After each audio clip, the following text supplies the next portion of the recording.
hablar del avance del segundo 10%. Hablemos, pues. Bueno, avanzó ayer. Aprovechemos porque Kevin Felgueras es nuestro gran periodista del Congreso Nacional del Departamento de Prensa, sabe todos los detalles del avance del 10%, como así de toda la actividad parlamentaria. ¿Qué quedó? ¿Para cuándo? Kevin Felgueras, adelante, buenos días. ¿Cómo están? Oigan, a ver, mucha gente está pensando ya en lo que se viene ahora, en Navidad. ¿Para cuándo? Y es precisamente para Navidad que los parlamentarios están trabajando para que se tenga este segundo retiro de fondos del 10%. De hecho, la diputada Pamela Giles, que es quien impulsó una de las tantas iniciativas que están refundidas en este proyecto de ley, lo dijo de esa manera. Hay que darle esta plata o esta posibilidad a la gente para ¿Kevin? que en Navidad puedan tener estos fondos. Sí, Gonzalo. A ver, eso es súper importante. Acá habían varios proyectos de ley que buscaban un poco lo mismo, con algunos matices y en fin, se refundieron todos, están todos juntos. ¿Qué pasó ayer? ¿A dónde avanzó? A ver, ayer en la Comisión de Constitución, lo que pasa es que al ser varios proyectos de ley, hubo que pedir esta fusión de los proyectos. Una vez que ya están fusionados, se tiene que aprobar en general esta idea de permitir este segundo retiro de fondos de pensiones. Pero además hay otras materias dentro de estos proyectos de ley que dice relación, por ejemplo, con que la justicia pueda obligar a quienes son deudores de pensiones de alimentos a retirar el 10% para pagar esa deuda. Particularmente el retiro forzoso que se le llama, ese es el concepto técnico. Ahora, espera, hablando del retiro del 10%, que es como el tema central, la señal de ayer, porque ayer fue un paso más, es muy contundente, Kevin, porque fue una votación muy holgada a favor, muy holgada incluso con votos del oficialismo, de la derecha. Sí, parte de lo que fue la crítica también. Claro. Oye, y ahí les tengo un dato que es bien interesante, porque la Comisión de Constitución, todas las comisiones acá en la Cámara de Diputadas y Diputados la componen 13 parlamentarios. ¿Ya? Por la composición de la Cámara, siempre en todas las comisiones hay mayoría de oposición. Es decir, hay 7 de oposición y 6 oficialistas. Pero Ya. ¿qué pasó ayer? Las bancadas de Renovación Nacional y la UDI decidieron enviar reemplazos. O sea, no estaban los titulares de esta comisión, ¿Por qué? sino que fueron... ¿Para qué?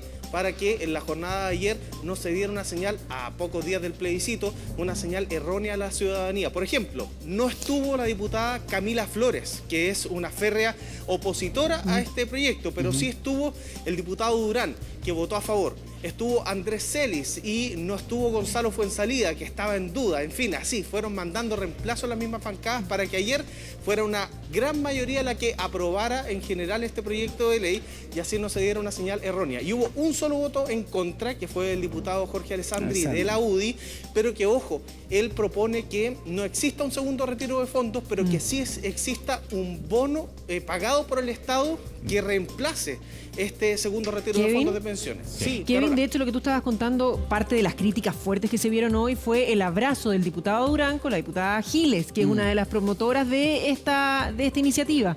De hecho, vamos a ir a revisar una nota donde tenemos detalles de cómo fue la tarde de ayer, qué es lo que viene y para cuándo finalmente se podría tener esta ley aprobada, si es que sigue su camino como lo que vimos durante la jornada de ayer en el Congreso. Era la discusión que se venía, el debate inevitable tras el plebiscito del 25 de octubre. Respecto al primer proyecto, que es modificar la Carta Fundamental para permitir el retiro excepcional del fondo de pensiones en las condiciones que indica, tenemos 1, 2, 3, 4, 5, 6, 7, 8, 9, 10, 11 votos a favor y 1 en contra. Aprobada la idea de legislar, señor presidente, el primer proyecto.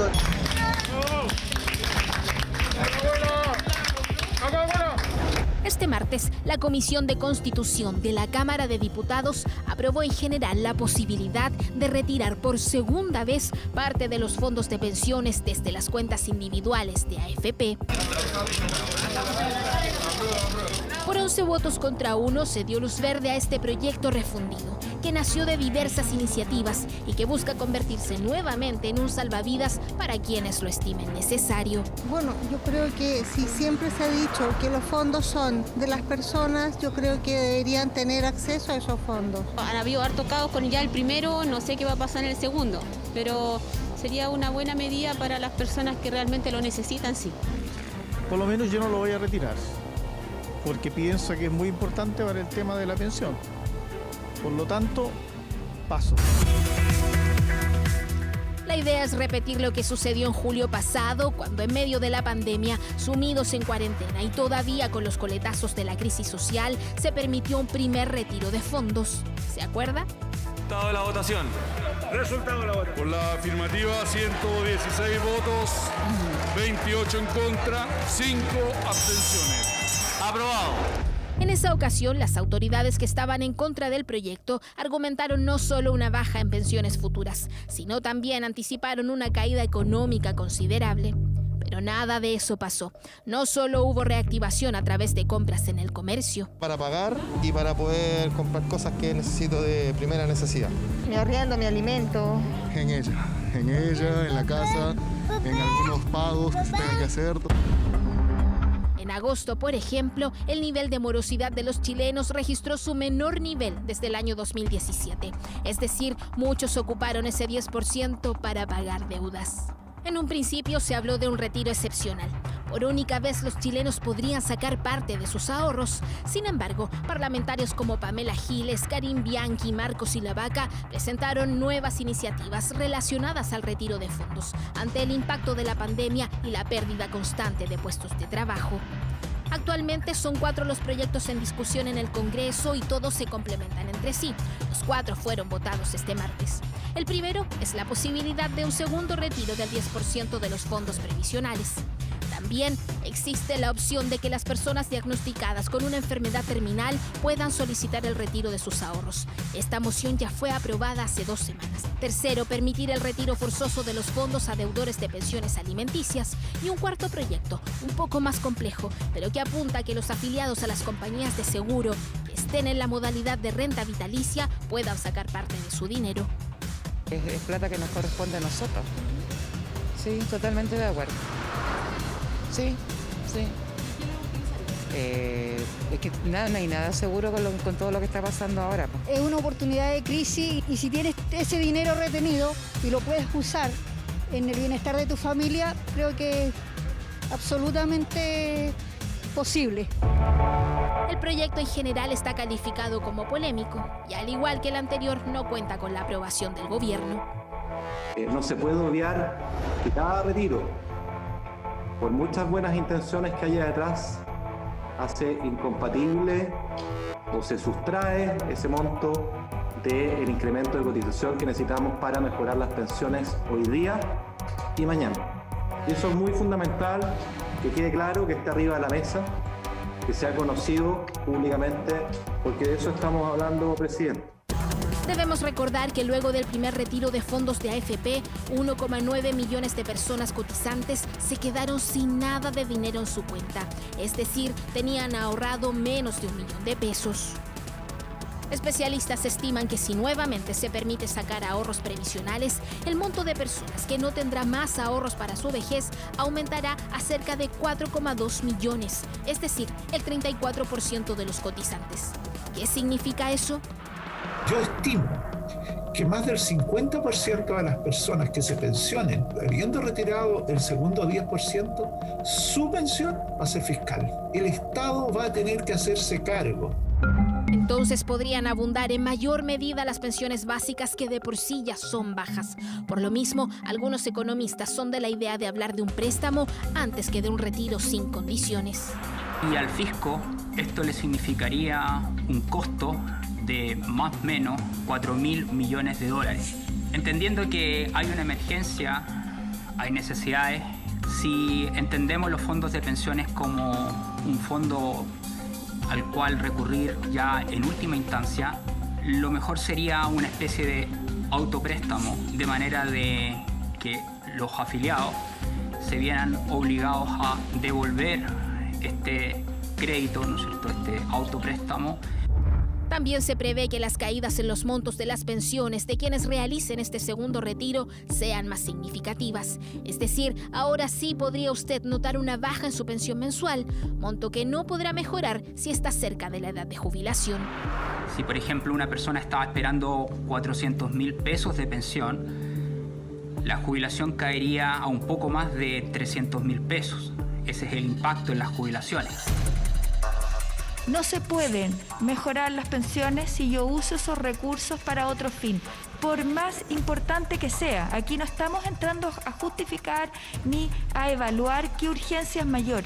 Pero lo que sí tenemos claro es que si usamos la plata para las pensiones futuras en otra cosa, no tendremos a posterioridad esos recursos. Horas antes de la votación de este martes, la ministra del Trabajo exponía su negativa a este proyecto, donde también analistas esgrimen un futuro más sombrío, mucho más que con el primer retiro. Pero en la calle, la tendencia es única. Sacar nuevamente los ahorros es una posibilidad muy cierta y muy esperada. Igual la necesitamos ahora. Necesitamos ahora la plata porque igual hay cuentas, hay cosas que pagar, cosas pendientes. No es malo para la gente que necesita. Hay muchos que quedaron con 0 pesos y tienen la posibilidad de que a lo mejor le pueden dar algún bono, alguna cosa al gobierno. Por supuesto, nuestro dinero, nosotros la emergencia es hoy, la emergencia no es cuando nosotros estemos abuelitos, y la plata que nosotros tenemos, que nosotros hemos juntado, que es nada, o sea, para cuando nosotros queramos sacarla cuando viejos no nos va a servir igual. Por ejemplo, Elizabeth, una mujer que lleva meses cesante, sacó el 10% en agosto con un fin específico. Compré lo que necesitaba, que era indispensable, y lo otro lo tengo porque con eso pago mi crédito hipotecario mensual y todo lo que conlleva vivir en un condominio. Y ahora también está dispuesta a retirar los fondos si se lo permiten, al igual que el 85% de los chilenos que apoyan esta moción, según la encuesta Data Influye. Ese 10% a mí me sirve para poder cubrir mis deudas, que son crédito hipotecario, gastos comunes, insumos, y para vivir, para sobrevivir en el fondo. Quizás la realidad de Elizabeth y otros tantos millones de chilenos sea el motor de parlamentarios que, independiente de su ideología, apoyan un proyecto tan polémico como este. En la sesión de este martes, todos abogaron a que se trataba de una apuesta peligrosa y poco ideal al hipotecar parte de la calidad de vida para la vejez. Pero para muchos que votaron a favor, la emergencia es ahora. Estamos muy satisfechos por el nivel del debate, que ha mostrado una alta empatía con la ciudadanía, que el domingo nos pidió precisamente ponernos en lugar de la gente que lo está pasando mal. Y me atrevo a decir que la gran mayoría de los diputados de Renovación Nacional van a votar a favor de la idea de legislar en la Cámara de Diputados. Hoy día logramos exceder los marcos de la oposición y yo creo que aquí ocurre algo que es muy importante. No vamos a poder aprobar un segundo retiro si no tenemos la concurrencia de la derecha. El único diputado en rechazar la idea del retiro 2.0 fue el UDI Jorge Alessandri. ¿Por qué he votado en contra del retiro del 10%? Es porque las familias chilenas no pueden seguir pagando esta crisis. Todos los proyectos que se votaron fueron aprobados en esta primera etapa. Aún falta mucho trámite legislativo. De hecho, el gobierno ya presentó reparos a la constitucionalidad del quórum para apoyar la iniciativa. Aún así, los más optimistas hablan de la llegada de este retiro 2.0 justo para la Navidad. Ya, pues así están las cosas, así está el avance en el Congreso. Aprovechemos a Kevin Felgueras, que está en el Parlamento, antes que te liberemos, Kevin, para que sigas tu reporteo, por supuesto. Gracias por estar con nosotros. A ver, lo que todos queremos saber, ayer pasó otra valla. ¿Cómo sigue esto? ¿Cuánto trámite le queda? Ya, vamos a intentar ser lo más explicativos posible, porque los trámites de repente se enredan. Estábamos ayer en la Comisión de Constitución de la Cámara de Diputadas y Diputados. Se aprobó en general todas estas patas que tiene este proyecto del segundo retiro. Lo decíamos, el retiro forzoso, en fin. Todas las patas están aprobadas en general. ¿Qué viene ahora? La discusión en particular en la comisión.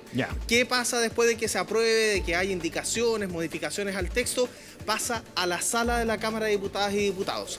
Una vez votada en la sala, pueden ocurrir dos escenarios: que haya más modificaciones y vuelva a comisión, o que no haya más modificaciones y, aprobándose el texto, pase al Senado. En el Senado tiene que volver a pasar el trámite en comisión y en sala, tanto en general y en particular. Si es que el Senado no le hace ninguna modificación al texto que salió de la Cámara, el proyecto podría irse a ley y ahí ya promulgarse o ir al Tribunal Constitucional, como lo anunció el gobierno. Si es que el Senado le hace alguna modificación al texto que salió de la Cámara, se vuelve a un tercer trámite constitucional. Si es que en este tercer trámite constitucional la Cámara de Diputados no está de acuerdo con lo que hizo el Senado, se podría ir a lo que se llama la comisión mixta, que son 10 parlamentarios, 5 senadores, 5 diputados que resuelven estas diferencias. Sí, Gonzalo. O sea, por la descripción que tú haces, muy pormenorizada y bastante exacta, acá pueden haber dos caminos. Una, que efectivamente se siga repitiendo la señal de ayer. Que haya agua en la piscina y que haya una situación muy parecida al retiro del primer 10%, donde muchos votos confluyeron para que esto saliera muy ágil y rápido y así podría estar todo esto antes de diciembre. Espérate, pero si no, se puede enredar bastante. ¿Cuáles son las ventanas, Kevin? ¿Cuál en el mejor escenario y en el escenario más largo? ¿De qué meses estamos hablando? La verdad es que acá hay leyes que se han demorado 10 años en salir, pero el primer retiro de fondos del 10%, ustedes se recordarán, nunca contó con urgencia de parte del gobierno, que es el Ejecutivo, el Presidente de la República, el que le coloca las urgencias a las leyes. Esta ley tampoco tiene urgencia, pero por decisión de los parlamentarios se ha puesto en tabla y se realizó la votación ayer. Kevin, perdón, y es parte de lo que pide el presidente de la comisión, ¿verdad? Matías Walker, que es lo que pide que el gobierno empiece a hablar al respecto. Sí, justamente. Ahora, el gobierno ha dicho y ha sido enfático en que no están de acuerdo con este proyecto de ley y que sí están de acuerdo con realizar una reforma a largo plazo, que es la reforma previsional. Pero si el gobierno no le coloca urgencia, va a depender de la voluntad política de los propios parlamentarios para que se ponga en tabla. Y recordemos, ¿quién determina cuál es la tabla? Los comités parlamentarios. Debe haber acuerdo dentro de los comités parlamentarios para poder colocar los proyectos en tabla. Así que le puede quedar mucho o le puede quedar muy poco. Eso va a depender de la voluntad política. Si se pusieran de acuerdo, sí podría estar para diciembre, para la Pascua, para la Navidad. Sí, claro. Exacto, podría estar para diciembre. ¿Cuál es el punto? Que esto se los cuento casi como en secreto, que no salga de acá. Este proyecto de ley, el del segundo retiro de fondo del 10%, está siendo una llave para poder negociar la reforma previsional. Allí se está viendo cuál es el porcentaje, porque acuérdense que va a subir la cotización obligatoria en 6 puntos con cargo al empleador, y están viendo cuánto de esos puntos porcentuales se va a la cuenta individual, cuánto a un fondo colectivo. Este proyecto del segundo retiro está haciendo esa llave para ver si es que se logra más desde la oposición. Así que vamos a ver si es que sigue avanzando. Kevin, por ahora, según lo que se configura ayer, el escenario es muy parecido al del primer retiro. Kevin, Nacho, los quiero llevar a hablar cortito con Sebastián Izquierdo, el economista. A ver, en definitiva, Sebastián, ¿esto es positivo o no? Hay más de 4 millones de personas que quedarían cero, ras en su cuenta. Sí, efectivamente, ya con el primer retiro tuvimos alrededor de 2 millones de personas que no tienen recursos en su saldo, y con este segundo esto va a aumentar a 4 millones de personas. Y la verdad es que acá hay un dilema, y un dilema si realmente y un dilema político entre contribuir a las pensiones, y claramente un retiro no va en esa dirección, o dotar a todas las personas para que tengan ingresos frente a esta crisis económica que ha producido el COVID-19. Y ese dilema es el que hoy día el Congreso está avanzando, a mi juicio, de manera errada, porque creo que poder acercarnos a la ciudadanía debiera ser de una mejor manera, no con los recursos propios de las personas para sus pensiones. Perdón, ¿cuál sería la mejor manera, Sebastián? Buen día. ¿Cuál sería la mejor manera? Si no es esta vía para ti, ¿cuál sería una buena forma? Para mí sería una buena forma. O sea, yo creo que ya todo lo que el gobierno ha hecho respecto a entregar ingresos familiares, entregar bonos a la clase media, creo que esa es la dirección que hay que seguir, incrementando, mejorando, dándole mayor agilidad. E incluso yo también creo que si es que realmente queremos gastar más recursos, ya sea por ejemplo de los fondos de pensiones, creo que podría buscar mecanismos que ayuden a regular esto, es decir, no a todas las personas, sino que a las personas que realmente tengan la necesidad. 2, no podríamos, a la gente que tiene muchos recursos hoy día no está pagando impuestos, y por lo tanto al final de cuentas nos va a costar mucho más después de afrontar otras crisis. Yo creo que también debiéramos regular el tema de los impuestos. Entonces yo creo que es mucho mejor ir en la dirección como ha ido el gobierno hoy día, de buscar mecanismos, instrumentos que se hagan cargo con recursos de todos los chilenos y no recursos de las pensiones, que tener un impacto en las pensiones futuras, porque este segundo retiro lo que va a hacer es disminuir en un 23% las pensiones futuras en promedio, y eso equivale como que debiéramos cotizar durante 5 años más, y por lo tanto estamos cargándole justamente a las personas que más necesitan la mano, y yo creo que debiéramos hacerlo con los recursos estatales y de esa manera afrontar de mejor la crisis. Muy bien, Sebastián Izquierdo, economista, mil gracias por estar con nosotros y apoyarnos con tu perspectiva. Es la visión de Sebastián Izquierdo. Bueno, gracias también a Kevin Felgueras desde el Congreso Nacional por colaborarnos con la actualización. Kevin, dígame. Algo tiene que sumar. Sí. Una última cosa, que en base a lo que decía Sebastián, justamente podrían quedar sin recursos en las AFP 4 millones de personas, Sí. pero hay que ser súper enfáticos. Este proyecto no obliga a la gente a sacar los fondos. No, pues es voluntario. Le permite. Por lo tanto, ese es obviamente el cálculo que se hace si es que todos los usuarios Claro. sacaran su plata. como Si es la que no lo anterior. saca, va a ser menos, por cierto. Es solamente un detalle. Toda la razón. Gracias, Kevin. Un abrazo. Gracias, Seco.